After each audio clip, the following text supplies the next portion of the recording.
এই কোরআন আমল যেন উম্মতে মুহাম্মাদি করে, আল্লাহর বান্দারা করে। সেজন্যই হযরত সাইয়েদনা খলিলুল্লাহ ইব্রাহিম আলাইহিস সালাম তিনি আল্লাহর ঘর বাইতুল্লাহকে সামনে রেখে খলিলুল্লাহ হাবিবুল্লাহ রাসূলুল্লাহর জন্য দোয়া করেছিলেন। আল্লাহু আকবার। তিনি কি দোয়া করেছিলেন? রব্বানা বা'আস ফীহিম রাসূলাম মিনহুম ইয়াতলু আলাইহিম আয়াতিকা ওয়া ইউআল্লিমুহুমুল কিতাবা ওয়াল হিকমাতা ওয়া ইউযাক্কিহিম।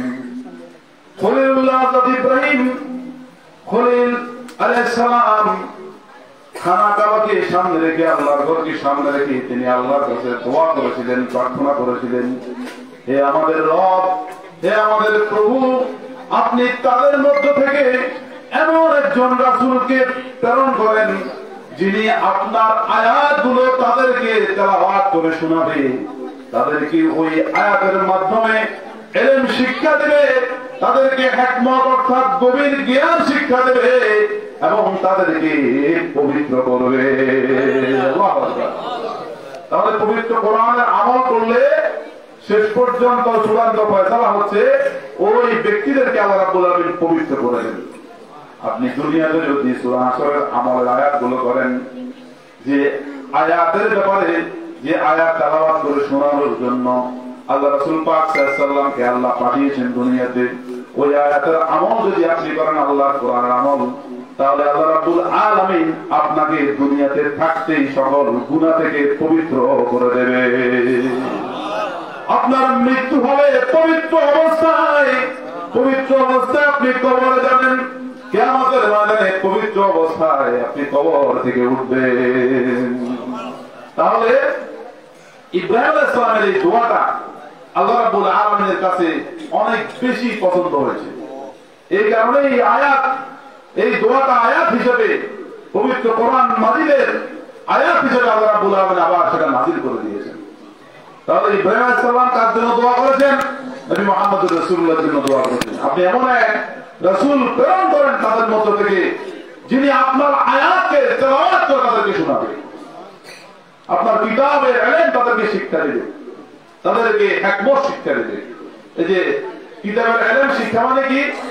পবিত্র কোরআনের বিভিন্ন বিধিবিধান, আদেশ নিষেধ, হুকুমগুলো একজন মানুষ কি করবে? শিক্ষা অর্জন করবে, সেগুলো বুঝবে, জানার চেষ্টা করবে, উপলব্ধি করবে, তারপর কি করবে?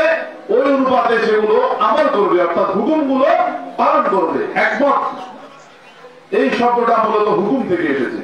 আর বান্দা-বান্দীরা যখন আল্লাহ রাব্বুল আলামিনের হুকুমগুলো জানবে, বুঝবে, উপলব্ধি করবে, এরপরে তাদের নিজের জীবনে সেগুলোকে বাস্তবায়ন করবে, সেগুলো পালন করবে, তখন আল্লাহ রাব্বুল আলামিন আল্লাহ পাকের পক্ষ থেকে ওই বান্দাদেরকে, বান্দীদেরকে হিকমত দান করবেন, গভীর জ্ঞান দান করবেন। এরপরে কি হবে? আর এই হুকুমগুলো যখন বান্দা-বান্দীরা পালন করবে, আল্লাহ রাব্বুল আলামিন যে সকল কাজগুলোকে কবিরা গুনাহ হিসেবে সাব্যস্ত করেছেন, ওই সকল কবিরা গুনাহগুলো থেকে বান্দা যখন দূরে থাকবে, যে সকল আমলগুলোকে আল্লাহ রাব্বুল আলামিন ফরজ করেছেন, ওই সকল আমলগুলো যখন বান্দা-বান্দীরা নিজের জীবনে পালন করবে, তখন আল্লাহ রাব্বুল আলামিন তাদেরকে ইউযাক্কিহিম পবিত্র করে দেবে। আমরা পবিত্র হতে রাজি আছি কিনা?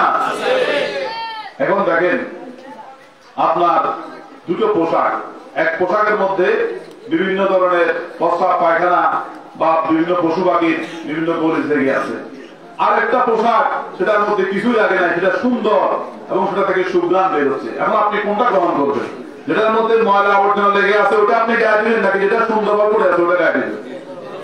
যেটা সুন্দরভাবে পড়ে আছে ওটা কি গায়ে দিবেন। ঠিক তদ্রূপ যে সকল বান্দা-বান্দীরা দুনিয়াতে আল্লাহ পাকের হুকুমগুলো মানার চেষ্টা করবে, জানার চেষ্টা করবে, সেগুলোকে নিজের জীবনে বাস্তবায়ন করে পবিত্র হওয়ার জন্য কি করবে? চেষ্টা চালিয়ে যাবে। ওই অবস্থায় আল্লাহ রাব্বুল আলামিন তাদেরকে পবিত্র অবস্থায় কবুল করে নেবে। যেভাবে দুনিয়াতে মানুষ পবিত্র একটা জায়গাকে পছন্দ করে, পবিত্র জামাকে পছন্দ করে, শুধু তাই নয়, যদি কোনো যে ছেলে কোনো পাত্র বিয়ে করার জন্য যায়, বিয়ে করার জন্য গেলে যদি শুনে যে ওই মেয়েটার সাথে আরেকটা ছেলের সম্পর্ক আছে, বা খারাপ সম্পর্ক আছে, তাহলে ওই মেয়েটাকে কি বিয়ে করতে চাইবে? তো ঠিক তদ্রুপ একজন যে পুরুষ, সে একটা পবিত্র নারীকে নিজের আপন করে পেতে যায়, ঠিক তদ্রুপ আল্লাহ রাব্বুল আলামিন দুনিয়াতে যত মানুষ পাঠিয়েছেন, যে সকল মানুষগুলো পবিত্র হতে চাইবে, পবিত্রতা অর্জন করবে, তাদেরকে আল্লাহ কবুল করে নেবে। তাহলে আমাদেরকে জানার দরকার আছে না কোন কোন কাজ করলে মানুষ আল্লাহর দিকে ধাবিত হয়, কোন কোন কাজের কারণে মানুষ যে নবী মুহাম্মদুর রাসূলুল্লাহর কাছে পৌঁছে যায়, ওই সমস্ত কাজগুলো আমরা করতে হবে কিনা। এজন্য আল্লাহ রাব্বুল আলামিন তার পবিত্র কালাম মধ্যে ঘোষণা দিয়েছেন, ইন্না রাহমাতাল্লাহি করিবুম মিনাল মুহসিনিন, নিশ্চয়ই আল্লাহর দয়া, আল্লাহর রহমত, আল্লাহর অনুগ্রহ মুহসিন বান্দার অতি নিকটে। রহমতুল্লাহ যদি আমরা আল্লাহ রাসূলকে ধরি, যে সর্বপ্রথম রহমত হচ্ছে কে? নবী মুহাম্মদুর রাসূলুল্লাহ। কারণ নেককার যারা, সালেহীন বান্দা-বান্দী যারা, তাদের অতি নিকটে কিয়ামতের ময়দানে, শুধু কিয়ামতের ময়দানে না, রূহ যাওয়ার সময়ও নবী মুহাম্মদুর রাসূলুল্লাহকে আল্লাহ মুহসিন বান্দার কাছে এনে পৌঁছিয়ে দিবেন। কারণ আল্লাহ নিজে বলছেন, ইন্না রাহমাতাল্লাহি, নিশ্চয়ই আল্লাহর রহমত, করিবুম অতি নিকটে, করিবুম মিনাল মুহসিনিন, অর্থাৎ মুহসিন বান্দার অতি নিকটে আল্লাহর রহমত। নবী মুহাম্মদুর রাসূলুল্লাহকে যদি আমরা আল্লাহর রহমত ধরি, আল্লাহর রহমত হিসেবে মেনে নিই, তাহলে মুহসিন সৎকর্মশীল বান্দা-বান্দী যারা দুনিয়াতে নেক আমল করবে, সৎ আমল করবে, সওয়াবের কাজগুলো করবে, ওই সকল নেককার, সালেহীন, সৎকর্মশীল বান্দা-বান্দীদের নিকটে নবী মুহাম্মদুর রাসূলুল্লাহ থাকবে, কবরেও থাকবে, হাসরে মিজানে ফুলসিরাতেও থাকবে, যদি রহমতুল্লাহ নবী মুহাম্মদুর রাসূলুল্লাহকে দেওয়া হয়। আর এমনিতে আল্লাহ রাব্বুল আলামিনের রহমতের কোনো শেষ নাই। কারণ আল্লাহ রাব্বুল আলামিন হচ্ছেন ইন্নাল্লাহু আলা কুল্লি শাইইন কাদির, সব কিছুর উপরে সর্বশ্রেষ্ঠ ক্ষমতাবান আল্লাহ। একদিন আমি হঠাৎ করে কয়েক বছর আগে চিন্তা করতেছি, নবী মুহাম্মদুর রাসূলুল্লাহকে আল্লাহ নূর দিয়ে পয়দা করলো। কেউ বিশ্বাস করে, কেউ বিশ্বাস করে না, কেউ মানে, কেউ মানে না। নবী মুহাম্মদুর রাসূলুল্লাহ নূর নবী, আল্লাহ কিভাবে আল্লাহ নবীকে নূর দ্বারা পয়দা করলো, নবী মুহাম্মদুর রাসূলুল্লাহ নূর দিয়ে দুনিয়াতে আসতেন, এগুলো আমি মনে মনে কি করতেছি, চিন্তা ভাবনা করতেছি। হঠাৎ করে আমার মনের মধ্যে জোরে একটা হামের মতো আওয়াজ হলো, এই আল্লাহ বান্দা, যে আল্লাহ রাব্বুল আলামিনের ক্ষমতা আছে, নবী মুহাম্মদুর রাসূলুল্লাহর মতো এরকম নূরের নবী 1000 নবী মুহাম্মদুর রাসূলুল্লাহ বানানোর ক্ষমতা আল্লাহর কাছে আছে। সুবহানাল্লাহ। নবী মুহাম্মদুর রাসূলুল্লাহ একজন নবী, নূরের নবী নূর মুহাম্মদ, নূর আহমদ শুধু একজন, কিন্তু আল্লাহ রাব্বুল আলামিন এভাবে 1000 নয়, 1 লক্ষ 1 কোটি অগণিত নূরে মুহাম্মদী সৃষ্টি করার ক্ষমতা আল্লাহর কাছে আছে। সুবহানাল্লাহ। হঠাৎ করে আমার মনের মধ্যে হামের মতো আওয়াজ হলো, তখন আমি বুঝতে পারলাম যে আল্লাহ রাব্বুল আলামিন আসলে সব কিছুর উপর সর্বশ্রেষ্ঠ ক্ষমতাবান। তাহলে আল্লাহ রাব্বুল আলামিন, যে আল্লাহ রাব্বুল আলামিন একজন পবিত্র নবীকে পাঠিয়েছেন, পবিত্র অবস্থায় পাঠিয়েছেন, এমনকি দুনিয়াতে যেন শয়তান তার অন্তরের মধ্যে ওয়াসওয়াসা দিতে না পারে, কুমন্ত্রণা দিতে না পারে, জন্মসূত্রভাবে তিনি যে অংশটা তার শরীরের ভিতরে ছিল, আল্লাহ রাব্বুল আলামিন ফেরেশতার মাধ্যমে সেটা কেটে ফেলে দিয়েছে। এমনকি নবী মুহাম্মদুর রাসূলুল্লাহ যখন সাহাবীদেরকে বললেন যে প্রত্যেক মানুষের সাথে একজন ফেরেশতা, একজন শয়তান থাকে, তখন সাহাবীরা বলল, ইয়া রাসূলুল্লাহ, আপনার সাথেও আছে কি? তখন রাসূল পাক সাল্লাল্লাহু আলাইহি ওয়াসাল্লাম উত্তর দিলেন, হ্যাঁ, আমার সাথেও একজন ফেরেশতা, একজন শয়তান আছে, কিন্তু আমার আল্লাহ রাব্বুল আলামিন আমার উপরে কি করেছেন? দয়া করেছেন। আমার ওই শয়তানটা মুসলমান হয়ে আমার কাছে বায়াত হয়ে গিয়েছে। এখন সে আমাকে কোনো খারাপ কোনো উপদেশ দেয় না, বরং ভালো ভালো পরামর্শ দেয়। তার নবী মুহাম্মদুর রাসূলুল্লাহর শয়তান মুসলমান হয়ে গিয়েছে, তার হাতে বায়াত হয়ে তার অনুগত হয়ে গিয়েছে, কিন্তু আমাদের শয়তান কি মুসলমান হয়েছে? আমাদের শয়তান আমাদের পেছনে লাগা আছে। এই শয়তান থেকে মুক্তি পেতে হলে বেশি বেশি করে আল্লাহর জিকির করতে হবে। বেশি বেশি কি করতে হবে? আল্লাহর জিকির করতে হবে। এজন্য আল্লাহ রাব্বুল আলামিন তার পবিত্র কালামে ঘোষণা দিয়েছেন, قد أفلح من تزكى وذكر اسم ربه فصلى। ওই ব্যক্তিরাই প্রকৃতপক্ষে কি হয়েছে? সফলতা অর্জন করতে পেরেছে। ওই ব্যক্তিরাই কামিয়াবি হয়েছে যারা পবিত্র হয়েছে। এরপরের আয়াতে আল্লাহ বলেছেন যে নামাজ এবং জিকির এবং নামাজের কথা বলেছেন। কাদ আফলাহা মান তাযাক্কা ওয়া যাকারা ইসমা রাব্বিহি ফাসাল্লাহ। আর ওই ব্যক্তিরা কি করে? আল্লাহর নাম জপে, আল্লাহর নাম স্মরণ করে এবং নামাজ আদায় করে। সুতরাং জিকির এবং নামাজের মাধ্যমে মূলত পবিত্র হওয়ার প্রথম যে সুযোগ সেটা হচ্ছে জিকির এবং কি নামাজ। যার ভিতরে নামাজ নাই, যার ভিতরে আল্লাহর জিকির নাই, সে কোনদিন পবিত্র হওয়ার সুযোগ পাবে না। কারণ নামাজের সাথে সম্পর্ক আছে পবিত্রতা। নামাজ আদায় করতে হলে অবশ্যই আপনাকে পবিত্রতা অর্জন করতে হবে। আপনার যদি উযু না থাকে উযু করতে হবে। কি করতে হবে? উযু করতে হবে। তাহলে উযু ছাড়া কি নামাজ হবে? উযু ছাড়া নামাজ হবে না। উযুর সাথে পবিত্রতার সম্পর্ক। উযু যদি করতে অসুবিধা হয় তাহলে আপনাকে তায়াম্মুম করতে হবে। তায়াম্মুমের মাধ্যমে আপনাকে পবিত্র হতে হবে। তায়াম্মুমের সাথে পবিত্রতার সম্পর্ক। গোসল ফরজ হলে গোসল করতে হবে, তারপর নামাজ আদায় করতে হবে। তাহলে নামাজের সাথে পবিত্রতার সম্পর্ক। নামাজের সাথে কিসের সম্পর্ক? পবিত্রতার সম্পর্ক। নামাজের সাথে জিকিরের সম্পর্ক। ফজর নামাজের পরে যারা সালেকিন, যারা আল্লাহর পথের প্রতীক, যারা আশিকিন, আল্লাহর আশিক, তারা ফজর নামাজের পরে এবং মাগরিবের নামাজের পরে কিছুক্ষণ আল্লাহর জিকির করে। এই জিকিরের বরকতে আল্লাহ রাব্বুল আলামিন তাদের অন্তরের মধ্যে ঈমানের নূর, আল্লাহর মহব্বতের নূর পয়দা করে দেয়। আর নামাজের মাধ্যমে একজন ব্যক্তিকে আল্লাহ রাব্বুল আলামিন সকল খারাপ কাজ, সকল যেই গুনার কাছ থেকে হেফাজত করেন। এজন্য বলা হয়েছে ইন্নাস সালাতা তানহা আনিল ফাহশাই ওয়াল মুনকার।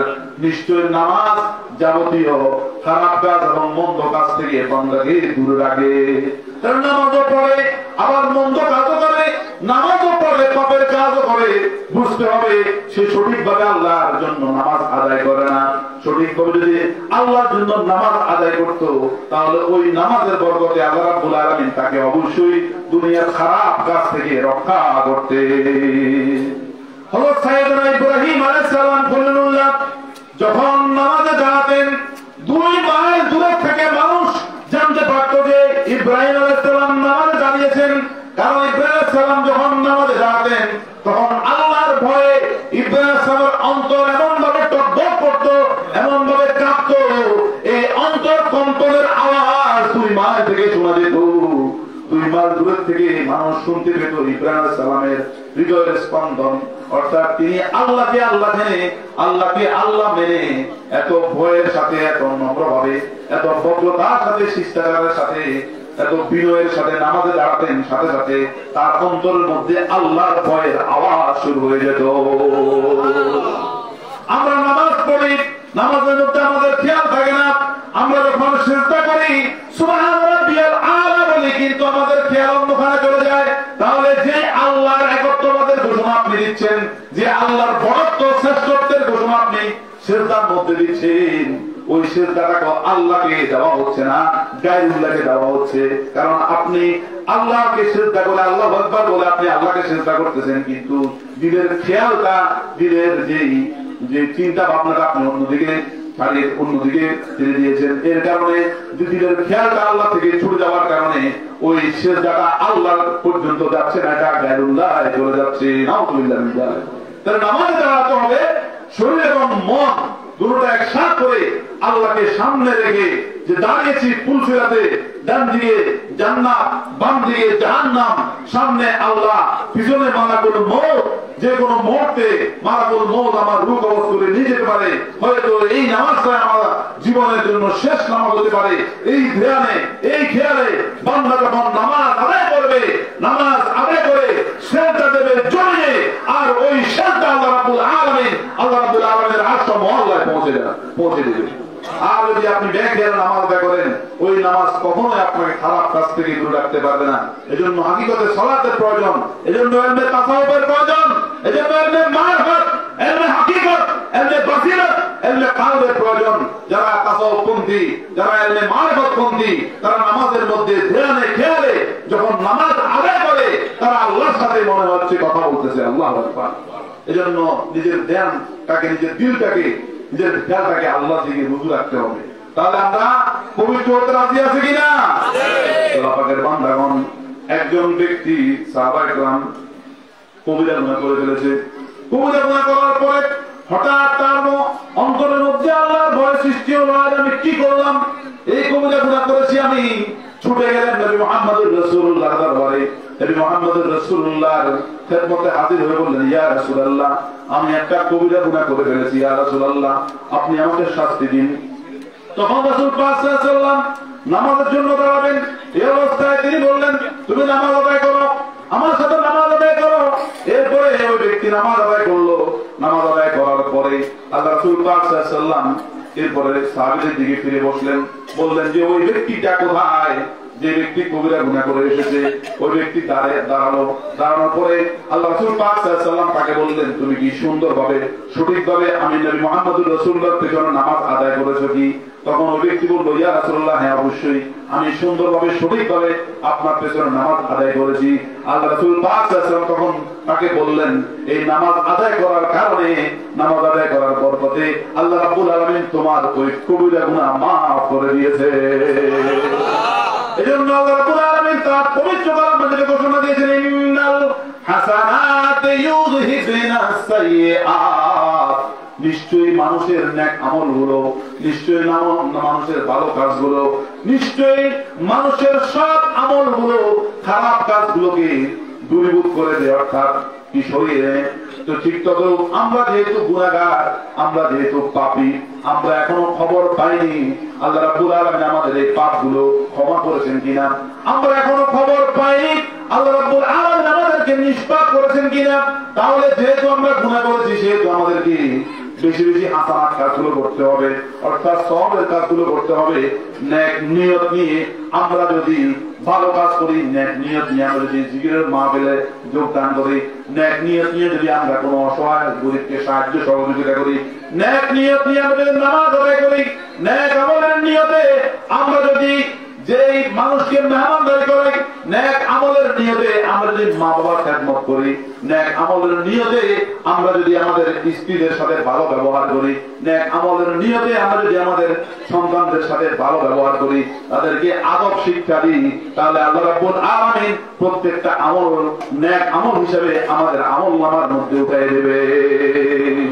এজন্য বুখারী শরীফের সর্বপ্রথম হাদিস হচ্ছে, ইন্নামাল আমালু বিন্নিয়াত, নিশ্চয়ই মানুষের আমলগুলো নিয়তের উপরে নির্ভর করে।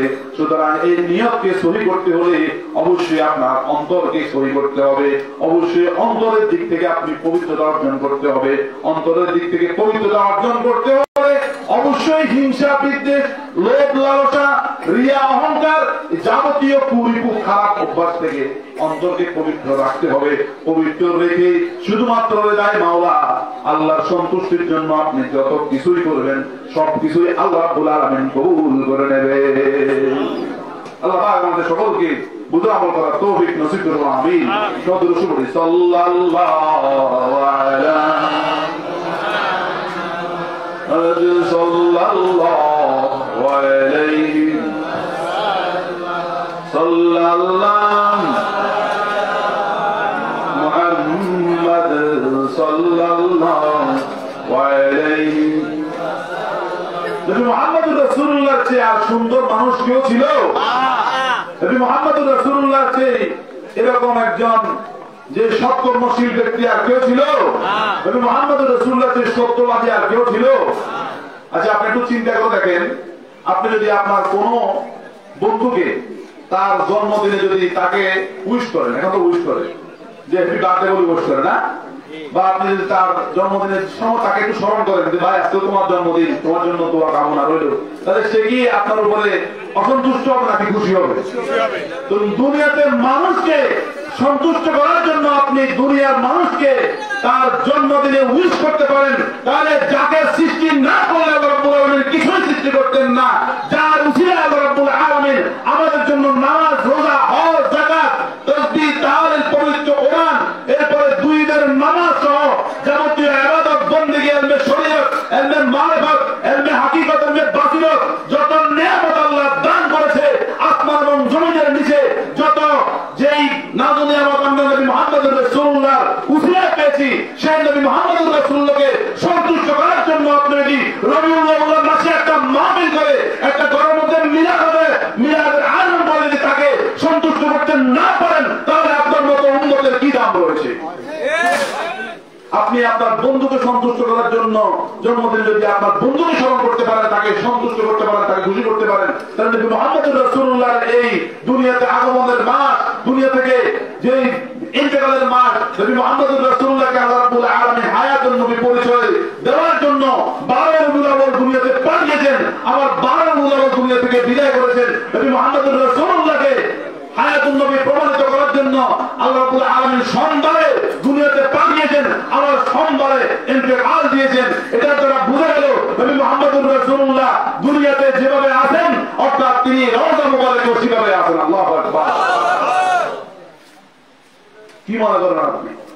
একজন সাধারণ মুমিন মুসলমান কবরের মধ্যে যখন যায়, তখন কি সেখানে মুদ্রা থাকে? আরে কথা বলেন, মুদ্রা থাকে? কারণ মুদ্রার সাথে তো ফেরেশতারা কথা বলবে না। মুদ্রাকে কথা বলতে পারে?